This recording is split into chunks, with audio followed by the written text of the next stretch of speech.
अस्सलामुअलैकुम। बेटा मैं अपने नेक्स्ट डिस्कशन लेक्चर के साथ स्टार्ट करने लगा हूँ। आज मैं आपसे जो पेपर डिस्कस करूँगा बेटा वो है आ, मई जून 2024 और उसका वेरिएंट 41 डिस्कस करूँगा मैं आपके साथ। ठीक है, स्टार्ट करता हूँ मैं क्वेश्चन नंबर 1 से बेटा। देखें क्या बोलता है।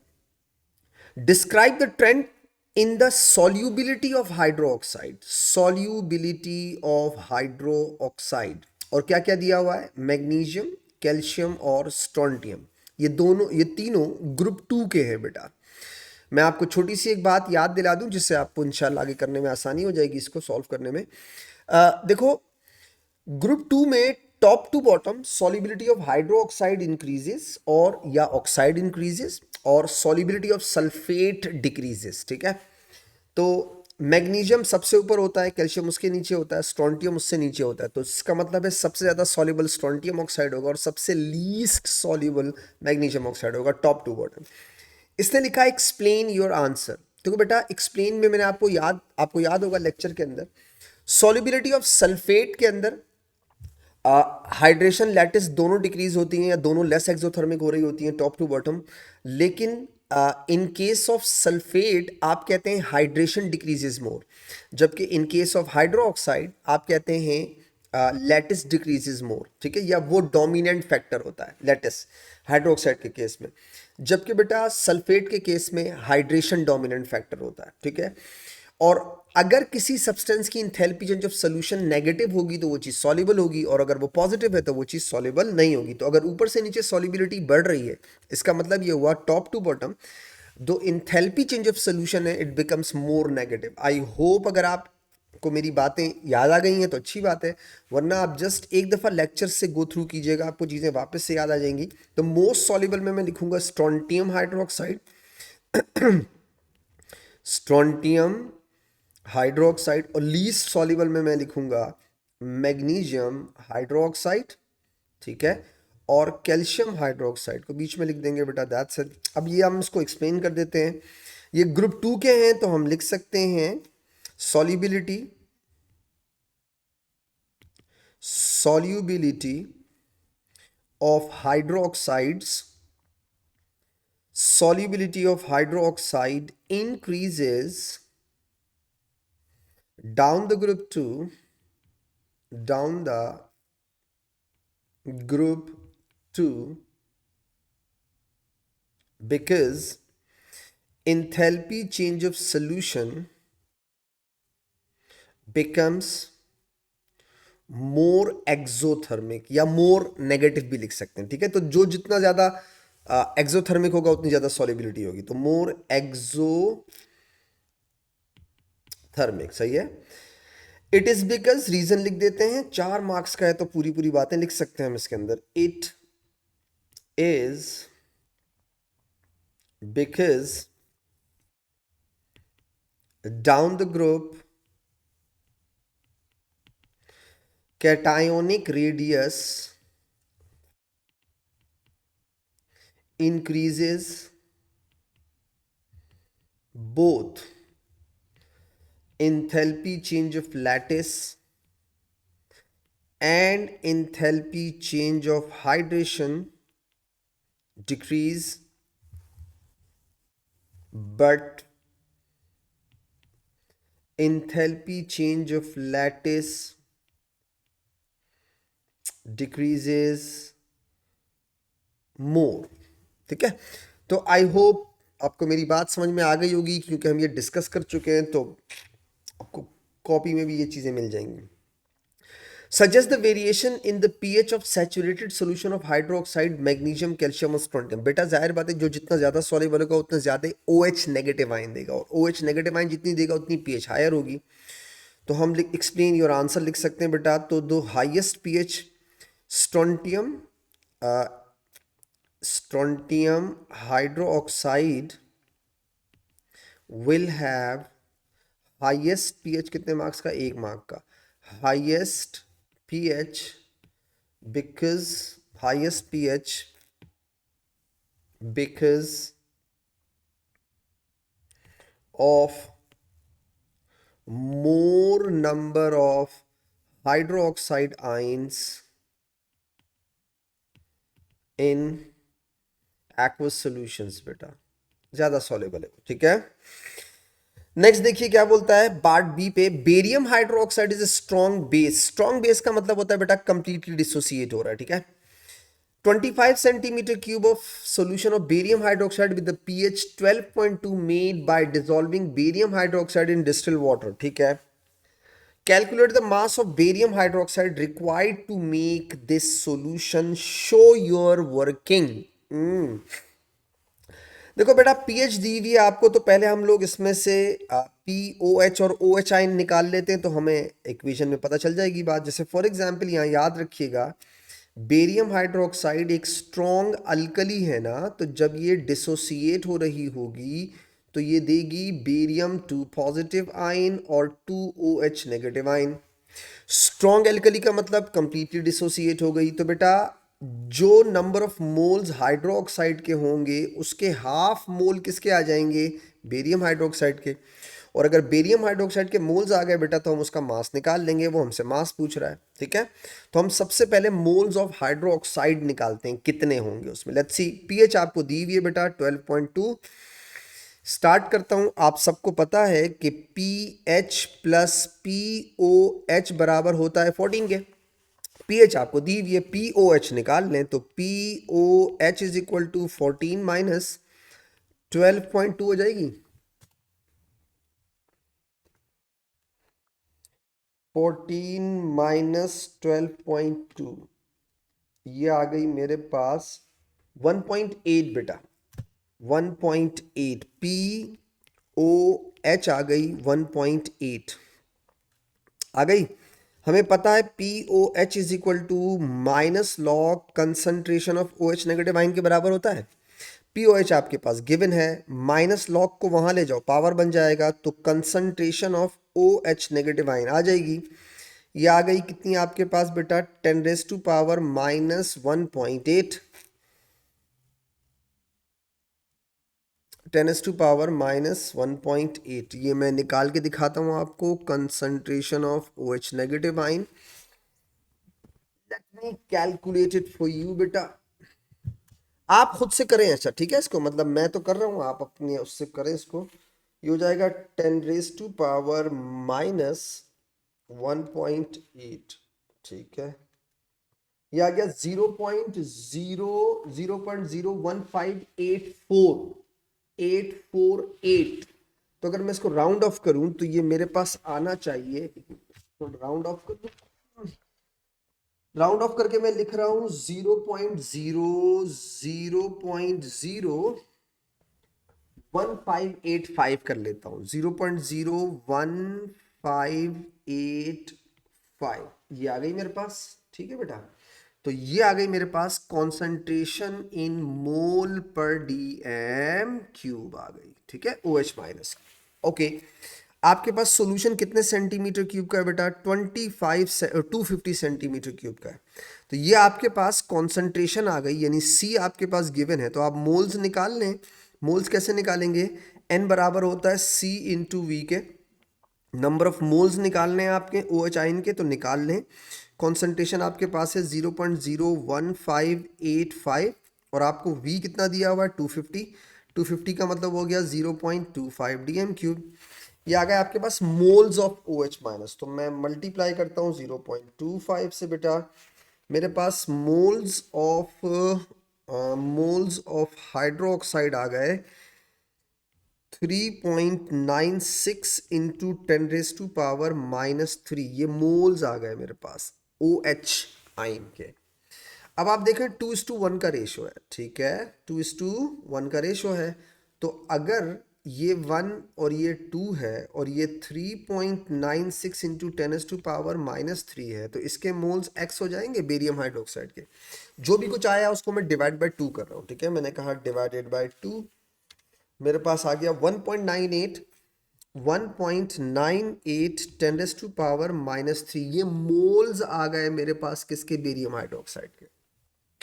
उसने मुझसे क्या पूछा है, मास। तो number of moles equal to mass upon molecular mass. तो बेटा मास कैसे निकालोगे, into that molecular mass is given 171.3, तो आपके पास मास आ जाएगा 1.98 into 10⁻³ into molecular mass is 171.3 multiply by 171.3, मेरे पास आंसर आ गया 0.3393, 0.3393। तो 9 के बाद 3 है तो मैं इसको मास ले लेता हूँ 0.339 ग्राम्स, ये मेरा आंसर आना चाहिए।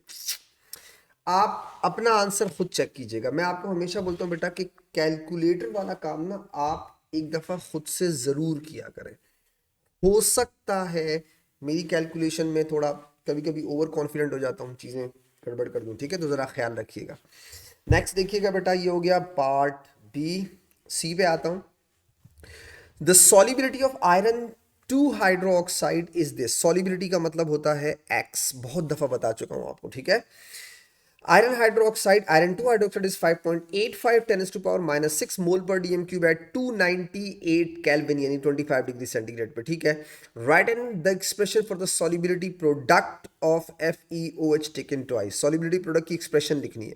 तो बेटा सबसे पहले तो आपको याद होगा सॉलिबिलिटी प्रोडक्ट किसे कहते हैं, किसी स्पेरिंगली सॉल्युबल सॉल्ट के कंसंट्रेशन के प्रोडक्ट को। तो बेटा FeOH टेकन ट्वाइस सॉलिड है तो ये देगा आपको Fe2+ एक्वस, साथ में देगा 2OH-, ठीक है, ये X होगा और ये 2X होगा।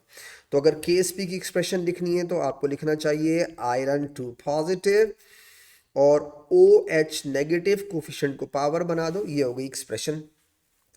आगे क्या बोलता है, calculate the value of KSP। तो पहले बेटा मैं इसकी वैल्यू पहले X निकाल लूँ, फिर उसके बाद आगे देख लेता हूँ। KSP बराबर हो गया, आयरन की कॉन्सेंट्रेशन है इक्विलिब्रियम पे X और हाइड्रोक्साइड की है बेटा 2X, तो आपने लिखा 2X का स्क्वायर। KSP बराबर हो जाएगा 4X की क्यूब, दैट्स इट, ठीक है बेटा। और आपको X दिया हुआ है, सॉलिबिलिटी दी हुई है, आपसे KSP पूछ रहा है, तो KSP बराबर हो जाएगा 5.85 10⁻⁻6, 5.85 इंटू 10⁻⁻6 का cube. Late me calculate it for you. ये देखिए मैं कैलकुलेट कर रहा हूँ, आप अपने उसमें करें कैलकुलेट, शाबाश खुद करें। 4 और ये है 5.85 10⁻⁻6 की पावर है क्यूब, क्यूब है। और मैंने ये हो गया, मैंने गलती तो नहीं की, सही है, ये आ रहा है 8.00 10⁻⁻16। तो 8.00 का मतलब हो गया 8। तो बेटा KSP मेरे पास आ रही है 8 इंटू 10⁻⁻16, ये आंसर आ रहा है मेरा। आप खुद से देखिएगा। इसने यूनिट्स पूछे हैं बेटा, यूनिट्स हमेशा एक्स से निकाला करो, बहुत दफ़ा बोल चुका हूँ मेरे लेक्चर के अंदर, बार बार मैंने रिवाइंड किया ये बात। यूनिट्स ऑफ KSP हमेशा एक्स से निकाला करो, आसान हो जाता है। तो एक्स की पावर क्यूब है, तो आपने यूनिट निकाल लें, तो आपने एक्स की जगह रखा मोल पर डीएम क्यूब और यहाँ रखा क्यूब, तो इसके यूनिट बन जाएंगे mole cube, 3 3 9, DM-9 will be the units. I hope मेरी बात समझ में आ गई होगी आपको बेटा। ये हो गया क्वेश्चन नंबर 1। क्वेश्चन नंबर 2 पे आता हूं बेटा, ठीक है। वो कहता है define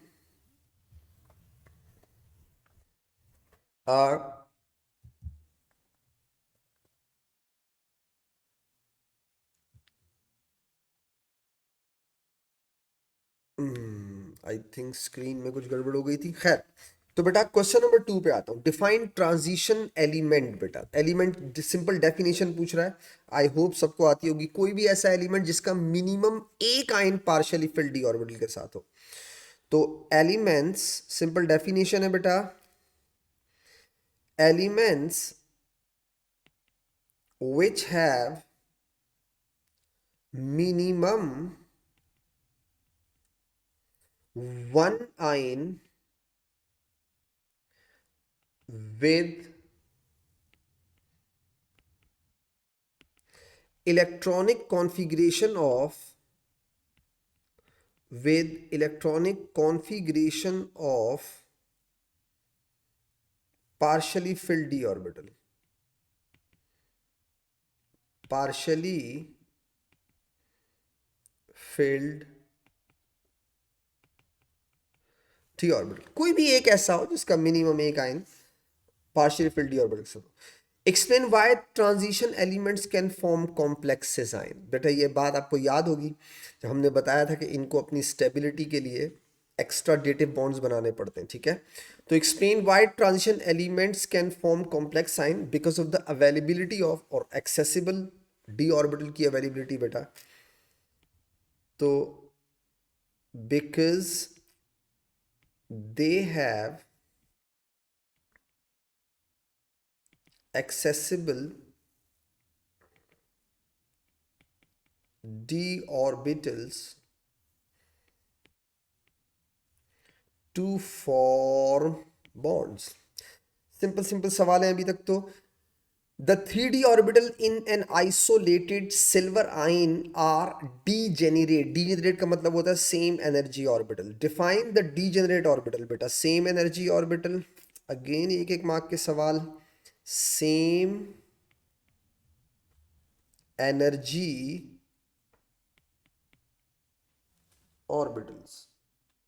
Same energy orbital. Sketch the shape of 3dxy. dxy बनाना है तो बेटा dxy का मतलब होता है between the x axis and y axis. तो बेटा z एक्सिस को इग्नोर करो, इसको दफा करो, x और y के बीच में बना दो. ये देखें एक यहाँ बनाया और एक ये x y के बीच में बना देना है. ठीक है, तो x और y के बीच में बना दे तो dxy हो जाएगा. आगे क्या बोलता है, Tollens reagent can be use to distinguish between aldehyde and ketones. बिल्कुल हमें पता है जब आपको एल्डिहाइड और कीटोन के अंदर फर्क करना हो तो टॉलीन्स रिएजेंट एल्डिहाइड के साथ सिल्वर मिरर देता है, कीटोन के साथ नहीं देता, तो हम उससे फर्क कर सकते हैं. Tollens reagent contain ammoniacal silver nitrate. इस कंपाउंड को भी आप एएस में पढ़ चुके हैं बेटा. सिल्वर अमोनिकल सिल्वर नाइट्रेट कहते हैं इसको. Which can be prepared in 2 step process. Okay, इसको बनाना है 2 स्टेप्स के अंदर. aqueous sodium hydroxide added drop wise to aqueous silver nitrate to form silver oxide as a brown precipitate. ठीक है. Step 2, aqueous ammonia is added drop wise to silver oxide to form colorless solution containing this. यानी ये जो ammoniacal silver nitrate है ये 2 steps में बनता है. पहले स्टेप के अंदर आप सोडियम हाइड्रोक्साइड को सिल्वर नाइट्रेट के साथ रिएक्ट करवाते हैं जो कि सिल्वर ऑक्साइड बनाता है.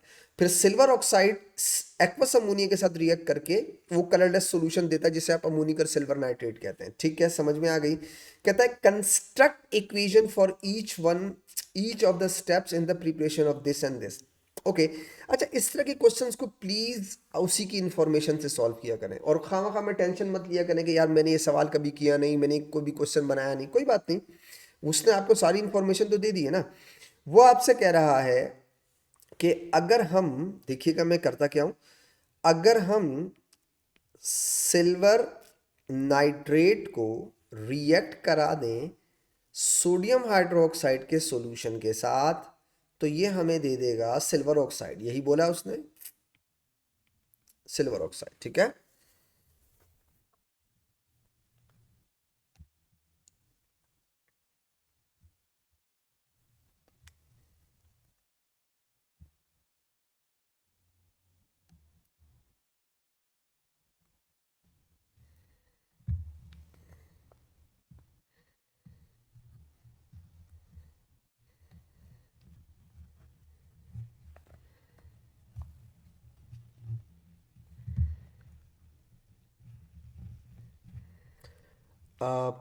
थोड़ी सी डिस्टरबेंस है, आई एम सॉरी. पता नहीं ये शायद कोई वायर वायर लूज है. सॉरी फॉर द इनकन्वीनियंस बेटा.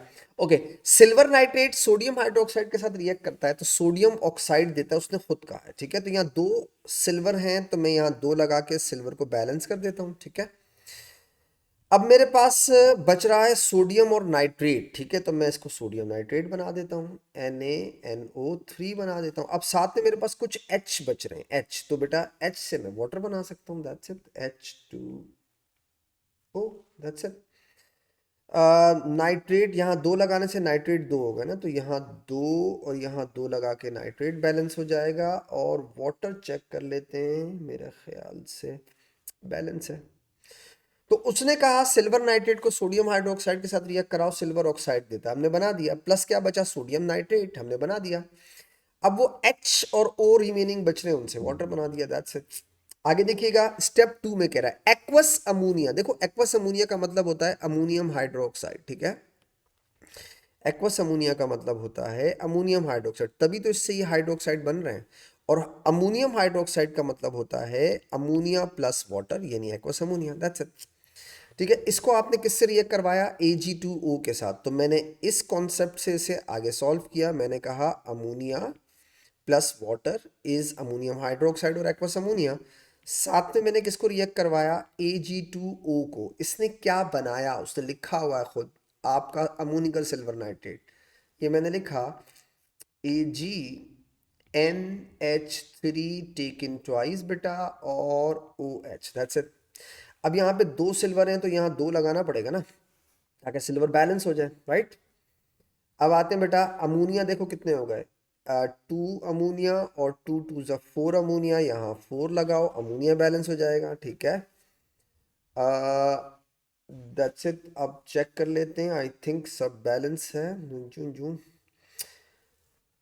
4 3 ज़ा 12, तो 2 3 ज़ा 6, 6 2 ज़ा 12, 12 और यहाँ पे 2 है, वहाँ भी 2 है, दैट्स इट, बैलेंस। ये बैलेंस है बेटा, ये इक्वेशन बैलेंस है, ठीक है। तो आई होप आपने उसकी इंफॉर्मेशन से ये क्वेश्चन सॉल्व कर लिया होगा। नेक्स्ट देखिएगा, name the shape of the complex ion AgNH3 taken twice, सही है। State the bond angle of HNAgNAgN। अच्छा, पहले तो इसके लिए आपको एक चीज को समझना पड़ेगा, लुक एट हियर। देखो बेटा, कॉम्प्लेक्सेस के अंदर जो लीगेंड्स होते हैं वो मेटल आयन के साथ बनाते हैं डेटिव बॉन्ड्स। मतलब कहने का ये है, अगर मैं इस कॉम्प्लेक्स को दिखाऊं आपको खोल के, तो कुछ ऐसा होना चाहिए,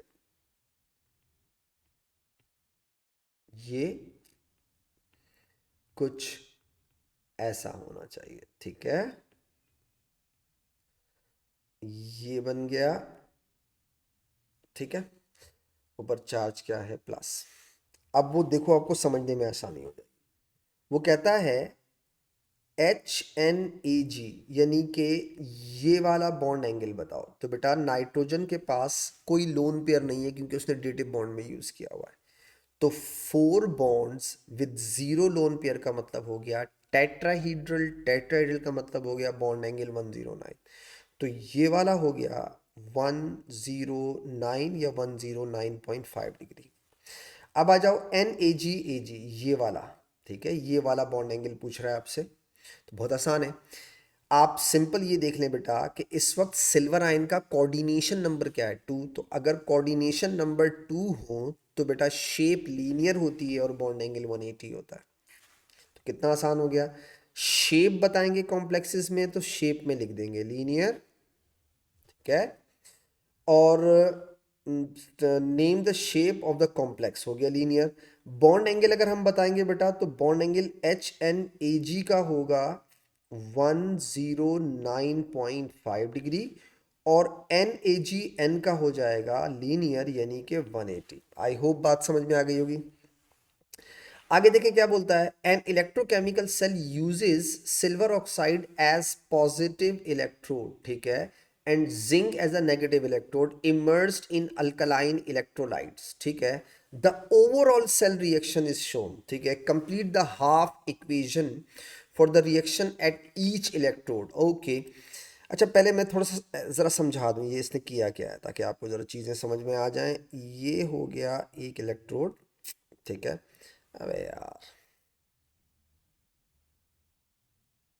हाँ, अच्छा चलो मैं खुद बना देता हूँ इसको, दफा यूं कर लेता हूँ। हम्म, बहुत ही बदतमीजी कर रहा है मेरे साथ आज। अच्छा चलो इसको ऐसे ही ले लेते हो, ठीक है, सीधा नहीं बन रहा। आके ये मैंने बीकर बनाया, ठीक है।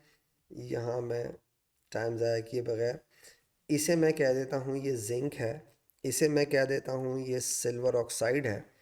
इधर मैंने एक वोल्ट मीटर लगाया, ठीक है। इसे वो कह रहा है नेगेटिव, इसे वो कह रहा है पॉजिटिव, ठीक है। इलेक्ट्रॉन हमेशा नेगेटिव से पॉजिटिव जाते हैं, ठीक है, इलेक्ट्रॉन यूं जाएंगे। इसका मतलब हुआ यहाँ होगी ऑक्सीडेशन और यहाँ होगी रिडक्शन, ठीक है। और यहाँ उसने कहा है अल्कलाइन इलेक्ट्रोलाइट है, ठीक है, OH माइनस आयन है। अब वो तुमसे कह रहा है कि ये एक इलेक्ट्रोकेमिकल सेल है, आप इसके लिए इक्वेशंस बनाएं, हाफ इक्वेशन यानी पॉजिटिव और नेगेटिव की। तो वैसे तो शक्ल से भी नज़र आ रहा है, ज़रा देखिएगा। जिंक जा रहा है जिंक हाइड्रोक्साइड के अंदर और सिल्वर ऑक्साइड जा रहा है सिल्वर के अंदर, ठीक है। तो बेटा जिंक वाली से पहले जिंक वाली सॉल्व कर लेते हैं। जिंक यहाँ पे 0 है और यहाँ 2 प्लस है, गौर से देखिएगा। यहाँ सिल्वर प्लस है और यहाँ पे सिल्वर 0 है। ज़रा देखें, मैं कह रहा हूँ जिंक हाइड्रो ऑक्साइड के साथ मिलकर के क्या बना रहा होगा, जिंक हाइड्रो ऑक्साइड, ठीक है। 2 इलेक्ट्रॉन लूज करेगा। अब देखो वो 2 इलेक्ट्रॉन यहाँ से ट्रेवल करेंगे, इधर आएंगे।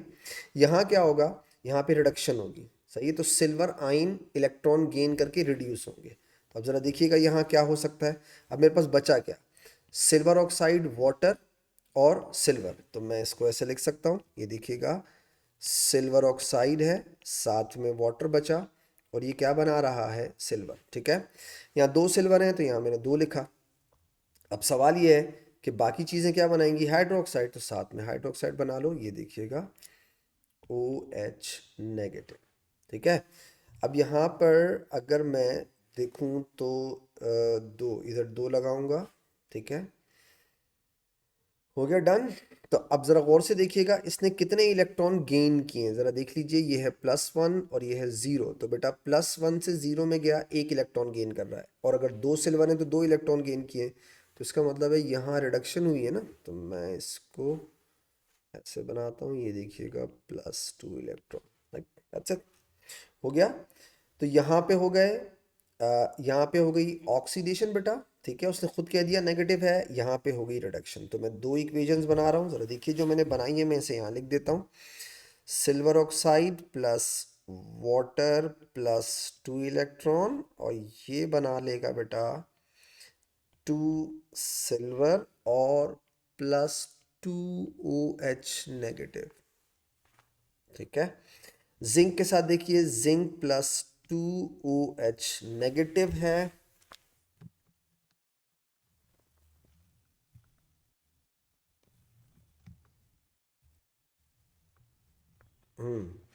Zinc 2OH negative gives you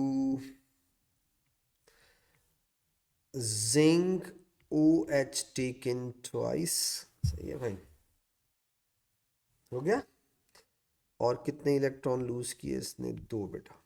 I hope मेरी बात समझ में आ गई होगी, ठीक है।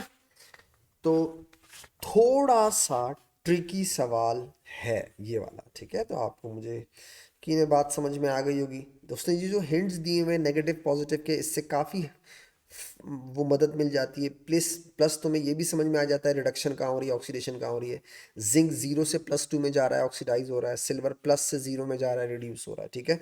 ये सारी हिंट्स अगर आप कलेक्ट करें तो आप इक्वेशंस तक पहुंच सकते हैं। है ट्रिकी बट आप पहुंच सकते हैं। पार्ट F पे आ जाए। Coordination polymer are made when a bidentate ligand acts as a bridge between different metal ions, ठीक है।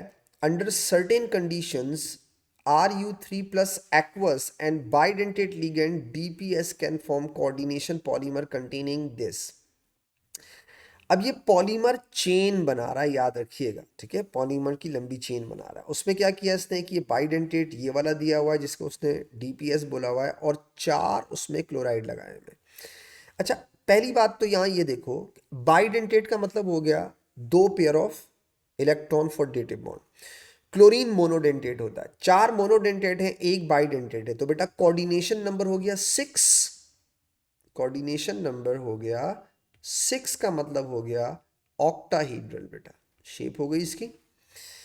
अब वो कह रहा है आपसे bidentate ligand DPS uses each of the nitrogen atom to bond. अच्छा, ये बिल्कुल उसी की तरह, ये जो बाइडेंटेट इसने हमें दिया हुआ है DPS, ये बिल्कुल ईथन 1,2 डायमाइन की तरह है। उसमें भी 2 नाइट्रोजन है और उसको इसी तरीके से शो करते हैं जैसे ये शो किया गया है, ठीक है। तो अगर आपने वो क्लास का लेक्चर ईथन डायामाइन वाला समझा हुआ है तो मुझे यकीन है इसमें आपको कोई प्रॉब्लम नहीं होनी चाहिए, ठीक है। तो ये कहता है the bidentate ligand DPS uses each of the nitrogen atom to bond to a different Ru3 plus. Complete figure 2.3 by drawing the structure for the coordination polymer, ठीक है। Show the two repeat units, ठीक है। अच्छा, ऊपर इसने पहले बता दिया है कि ये एक ब्रिज बना रहा है, ठीक है, याद रखिएगा, एक ब्रिज की तरह एक को दूसरे के साथ ब्रिज बना रहा है। तो बेटा अगर मैं एक और 2 यूनिट बोला ना उसने, आर यू करके इसको दोबारा यहां बना दूं, लुक एट हियर, ये देखिएगा, अगर मैं एक नाइट्रोजन यहां लगाता हूं, ये देखें, ये ब्रिज कर दिया मैंने, एक नाइट्रोजन मैंने यहां लगाया, ये ब्रिज हो गया। इसी तरह एक नाइट्रोजन इधर, ये, इसी तरह एक नाइट्रोजन इधर, ये देखें, ये पूरा पॉलीमर बनता जा रहा है ब्रिज के साथ, ठीक है। और उसने खुद कहा हुआ है कि वो दो मेटल्स को आपस में ब्रिज करता है, ठीक है। और से देखिएगा, इसने लिखा हुआ है coordination polymer are made when bidentate ligand act as a bridge between different metal ions, दो डिफरेंट मेटल आयन के बीच में ब्रिज कर रहा है, ठीक है। ये हो गया आपका। अब आप देखिए, ये मैं बाकी जगहों पे क्लोरीन लगा देता हूँ, 1 2 3 4, 1 2 3 4, तो ये हो गए 2 रिपीट यूनिट। तो जैसे पॉलीमर्स बनाते हैं वैसे इसने ये बनाया हुआ है, दैट्स इट। आसान था, आई होप बात समझ में आ गई होगी बेटा। क्वेश्चन नंबर 3 पे आता हूँ। When a sample of hydrated lithium ethane dioate, ठीक है, is gently heated, two gaseous products are formed and a white residue remains. अच्छा, ये जो लिथियम कार ईथन डायोएट बनाया, तो आपको पता है ना ईथन डायोएट पे चार्ज क्या होता है, -2, ठीक है। ये देखें, ये हो गया। तो लिथियम पे क्या चार्ज होता है, +1। तो अगर आप इन्हें क्रॉस करेंगे तो ये फॉर्मूला यही बनेगा, बस उसने थोड़ा सा मर्ज करके दे दिया है। हालांकि उस बदतमीज़ आदमी को इसको ऐसे बनाना चाहिए था कि Li2C2O4 ऐसे, और साथ में करना चाहिए था H2O यूं करके, बट उसने मिला दिया सबको। चलो इट्स ओके, कोई मसला नहीं है, नो प्रॉब्लम। या फिर आप लिथियम के अराउंड वो बना देते, मतलब सर्किल बना देते कुछ, तो उससे सबको मिला दिया। तो ईथन डायोएट से याद रखिएगा। Gently heated two gases product, the residue is added to HNO3, a gas producer turns lime water milky। इसका मतलब है कार्बन डाइऑक्साइड है। अब बताओ, एसिड के साथ कार्बन डाइऑक्साइड कौन देता है, कार्बोनेट। इसका मतलब ये हुआ कि इसे हीट करने पर कार्बोनेट प्रोड्यूस हुआ है, ठीक है। तो complete the equation for the decomposition of lithium ethane dioate, ठीक है। तो आपने इसे हीट किया, और याद रखिएगा दो गैसेस बन रही हैं, एक सॉलिड बन रहा है। तो पहले लिथियम कार्बोनेट बना दूं, Li2CO3, क्योंकि नाइट्रिक एसिड डालने से रेजिड्यू के अंदर एफरवेसेंसेस दे रहा है, यानी कि लाइम वाटर को मिल्की कर रहा है वो, ठीक है, जो गैस प्रोड्यूस करे। तो कार्बन डाइऑक्साइड दे रहा है। कार्बन डाइऑक्साइड एसिड के साथ कब प्रोड्यूस होते हैं बेटा, जब वो कार्बन डाइऑक्साइड किस चीज़ के साथ प्रोड्यूस होते हैं एसिड, जब वो कार्बोनेट से रिएक्ट करें। तो कार्बोनेट है, साथ में दो गैसेस हैं, एक तो स्टीम हो गई, ठीक है, H2O गैस हो गया, डन हो गया, ये सॉलिड हो गया। अब देखो बचा क्या है, H2O तो ख़त्म हो गया, ठीक है। लिथियम दो हैं, लिथियम दो हैं, C2O4 में से CO3 माइनस करो, C2O4 में से माइनस करो CO3, तो क्या बचा तुम्हारे पास, एक कार्बन बचा और एक ऑक्सीजन बचा, यानी कार्बन मोनोऑक्साइड गैस बन गई।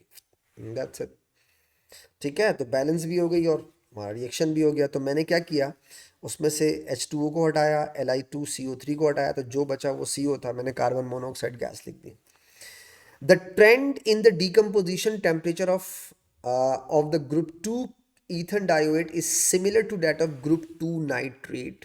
अब देखो ये तुमसे ना रिलेट करके सवाल पूछ रहा है, तो हमेशा याद रखना बेटा कि जब तुमसे कोई चीज रिलेट करके पूछ रहा हो तो तुम्हें पता होना चाहिए कि वो जो कॉन्सेप्ट था वो यहां पे भी यूज हो रहा है। और वो कॉन्सेप्ट क्या था, नाइट्रेट ग्रुप 2 पे top to bottom down the group जो हम आते हैं, ग्रुप 2 के नाइट्रेट, हाइड्रोक्साइड और कार्बोनेट, उनकी थर्मल स्टेबिलिटी इंक्रीज होती है। क्यों, क्योंकि बेटा कैटायोनिक रेडियस बढ़ता है पोलराइजिंग पावर कम हो जाती है। अब देखो तुम ग्रुप 2 के नाइट्रेट को दिमाग में रखो और यहां देखिएगा, ये बोल रहा है suggest which calcium ethane dioate, barium ethane dioate will decompose at lower temperature. Barium नीचे है, कैल्शियम ऊपर है। कैल्शियम का रेडियस छोटा है, बेरियम का रेडियस बड़ा है, तो बेटा थर्मली स्टेबल कौन सा हुआ? बेरियम। अगर आप इसकी जगह नाइट्रेट रख के देखें, सॉल्व करें, तो भी आपको बात समझ में आ जाएगी कि बेटा barium nitrate is more stable as compare to calcium nitrate. ठीक है, तो वही बात यहां लिख देता हूं, जो कुछ नाइट्रेट के लिए लिखा था वो इसके लिए लिख देता हूं। वो कह रहा है लोअर टेम्परेचर पे कौन डिकम्पोज होगा, तो हम लिख सकते हैं CaC2O4 will decompose at lower temperature because calcium 2 positive ion has smaller radius, greater charge, hence polarizing power will be higher than barium 2 positive ion. तो जो कुछ नाइट्रेट में लिखा था वैसे यहां लिख दिया, खत्म हो गई बात। That's it. आगे आ जाओ। Potassium iron 3 ethane dioate dissolve in water to form a green solution. ठीक है, okay. Explain why transition elements form coloured complexes. कई दफा ये सवाल मैं आपके साथ डिस्कस भी कर चुका हूँ, और ये अक्सर पूछता है 3 मार्क्स का सवाल। वही डी ऑर्बिटल की स्प्लिटिंग वगैरह बताओ बेटा, और चीज़ों को थोड़ा एक्सप्लेन कर दो। मैं बता देता हूँ वापस से, कोई मसला नहीं है, नो प्रॉब्लम। अब बहुत समझ में आ जाएगी आपको।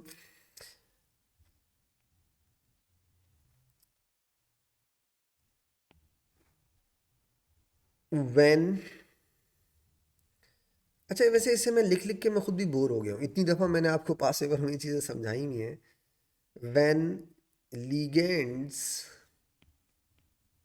approach transition metal ion, d orbitals split into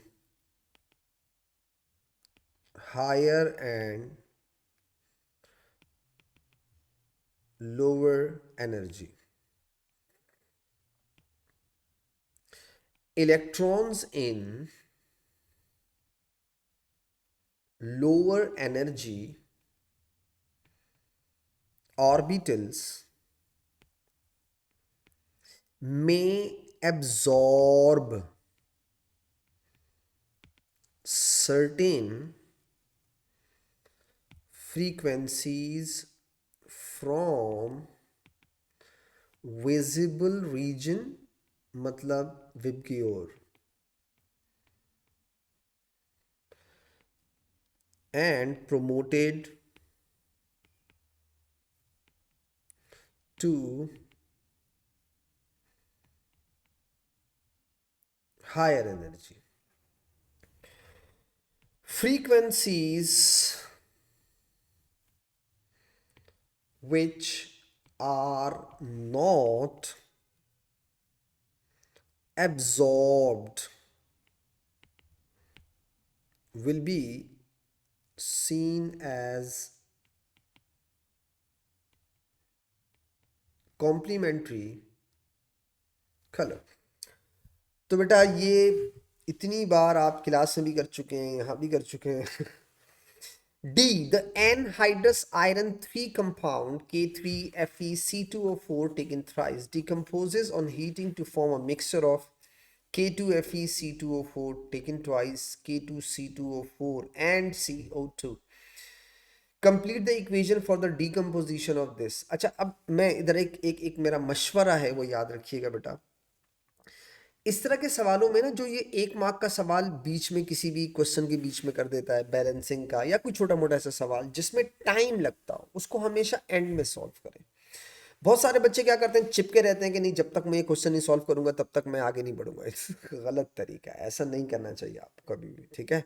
थोड़ा सा ज़रा ख्याल रखें चीज़ों का। आई होप समझ में आ जाएगी बात, लेकिन देख टाइम लगता है थोड़ा, ठीक है।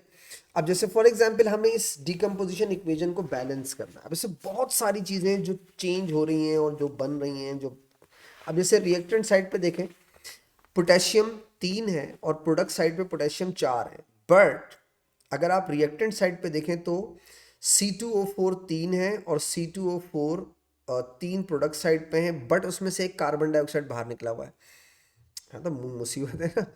इसीलिए मैं बच्चों से कहता हूँ कि यार इस तरह का कोई क्वेश्चन आ जाए ना तो उसको एंड में सॉल्व करें, बिल्कुल लास्ट के अंदर जब आपके पास टाइम हो, वरना आप अपना बहुत सारा टाइम यहाँ पे ज़ाया करेंगे बेटा। तो ख्याल रखिएगा थोड़ा सा इस बात का, ठीक है। अच्छा, एक तो अगर ये रिडॉक्स रिएक्शंस टाइप के होते तो हम लोग चलो उनको थोड़ा और अच्छे तरीके से देखते और सॉल्व करने में बहुत आसानी होती, बट ऐसा है नहीं। अब मैं किसी एक चीज़ को उठा लेता हूँ, जैसे फॉर एग्जांपल यहाँ पे हैं 4, तो 2 और 2 4। तो अगर मैं यहाँ 2 लगाता हूँ तो 4 और 2 6 हो गए। तो यहाँ 3 दूनी 6, पोटेशियम बैलेंस कर दिया मैंने, ठीक है। सबसे पहले पोटेशियम को मैंने बैलेंस कैसे किया, आप प्रोडक्ट साइड पे देखें बेटा, टोटल पोटेशियम है 2 और 2 2 जा 4 6, तो मैंने 2 3 जा 6 करके बैलेंस कर दिया। आयरन ऑलरेडी बैलेंस हो गया है 2 से 2। अब कार्बन चेक कर लेते हैं, कार्बन कितने हैं। यहाँ हो जाएंगे 3 2 जा 6 6 2 जा 12। अब 2 2 जा 4 4 2 जा 8 8 और 2 10 10 और 2 12 होगा ना, तो यहाँ मैं 2 लगाता हूँ, कार्बन बैलेंस हो जाएगा। I hope oxygen already balance होता है इसके अंदर, ठीक है। तो ये, लेकिन आपको मैंने पहले कहा इसमें टाइम लगेगा, तो आप प्लीज़ इसे लास्ट में सॉल्व कीजिएगा, ठीक है, वरना टाइम बहुत ज़ाया हो जाएगा। पार्ट ई पे आते हैं। दी आयरन इथन डायोएट वाला जो कॉम्प्लेक्स दिया हुआ है, शोन स्टीरियो आइसोमेरिज्म, ठीक है।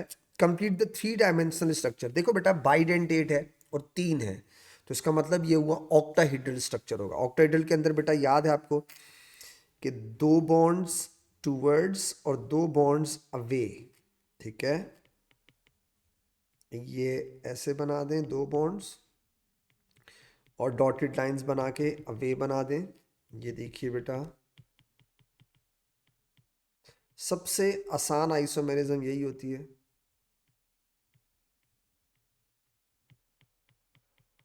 ठीक है। ये बनाने हैं आपने तो बेटा कहीं से ही बना लें, जिस जहाँ से स्टार्ट करना चाहें। बाइडेंटेट है, ये क्लास में कई दफ़ा बना चुके हैं आप मेरे साथ, ठीक है। एक इसका मिरर इमेज बना दें।